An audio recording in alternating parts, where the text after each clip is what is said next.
नमस्ते सभी को और स्वागत है। इस वीडियो में मैं आपको दिखाऊंगा कि अपने OnePlus Nord Buds 3 Pro headphone का हार्ड रीसेट कैसे करें।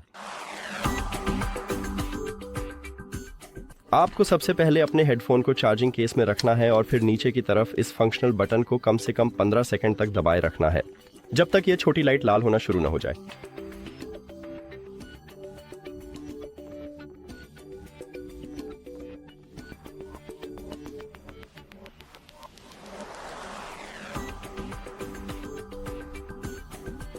चलो शुरू करते हैं।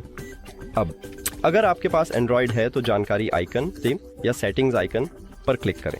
इस डिवाइस को भुला दें। इसके अलावा अगर आपके पास एंड्रॉयड है तो पेयर न्यू डिवाइस पर क्लिक करें और फिर डिवाइस लिस्ट में अपने हेडफोन पर क्लिक करें। हमने कर लिया। इस वीडियो को देखने के लिए धन्यवाद।